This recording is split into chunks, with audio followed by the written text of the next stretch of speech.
Alright, just a real quick video. No gematria, no numerology decode today, or in this video. Just want to talk about how these celebrities are named, or name their kids after figures in mythology and other things, kind of related, like historical figures and such. And it's obviously something, it's obviously a pattern, something more common in the inner circle, you know what I'm saying? Like of these people in high positions, high places, you know. So you see Drake, he has a son named Adonis. Adonis was a Greek god.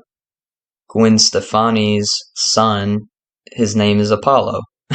Apollo, the sun god of the Greeks and even Romans.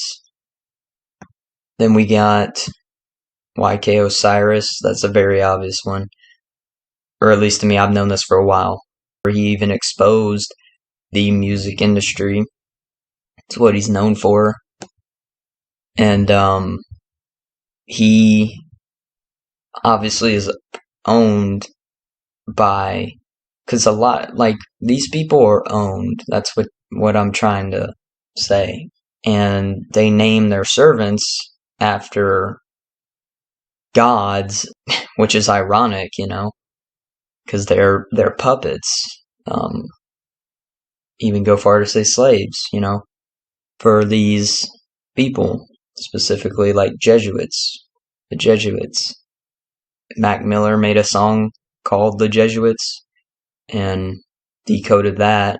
It's obvious, you know, who's in the music industry as well, or who controls it as well.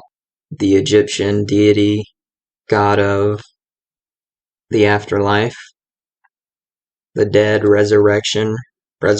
Think about the sun. The sun's always a big theme in all this because it goes back to the Jesuits. I mean, we just discussed Apollo, or mentioned him. A sun god. Apollo's a sun god. Apollo equals 201 in Jewish gematria. 201's the Jesuits' big number. But to stay away from the numbers for a change. You know, resurrection, the sun rises and it sets, or it's birth and it dies every day. You know, you could figuratively, right? So, and Jesus, you know, Jesus embodiment of the sun, of course. And I believe Osiris and Jesus share the same birthday, December 25th. And yeah, I mean, there's so many sun gods throughout history that share that birthday. And then you see Tupac Amaru, who was the last monarch of the Neo-Incan or Inca state. And Tupac Amaru Shakur, right? I always thought Tupac was a weird name, but, you know, now I know why. I learned this one recently. So. And I had some on people in XXXTentacion's life, but I already made a video on that. So if you want to watch that one, I'll leave it in the comments or in the description as well. I'll leave it linked. And then we got Martin Luther King Jr.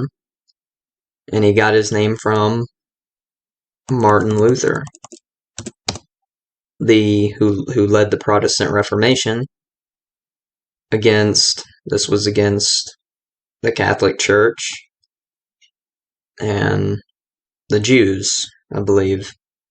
And this is why the Jesuits formed, because the Jesuits are Jew, and then they're Catholics too. So they're Jews that converted to Catholicism, and they came about because of this guy who led the Protestant Reformation, who was probably just a pawn for the church and had this whole thing set up, or whatever. He's probably on the side of them, really. Because most times, the same people that are against us give us these controlled opposition figures, and I think he was definitely one. I mean, I've decoded this before, and I'm pretty sure he along with this whole Protestant Reformation was controlled opposition. But yeah, this is where Martin Luther gets his name from. And you think it doesn't all go back to the Jesuits? I mean, or the Catholic Church, to be more general. I mean, look. And then here we got Charlemagne the God. These people on the world stage given names of people of the past. Charlemagne, King Charlemagne. So these people that rule over us and give us these people on the world stage, they name their pawns to pay tribute to history, mythology, and more. But these were just a few examples. That'll be it for this video. May make this a series because there's so many more that I'm not thinking of right now. That was all I had to say. Thank you guys for watching, and I'm out. Peace.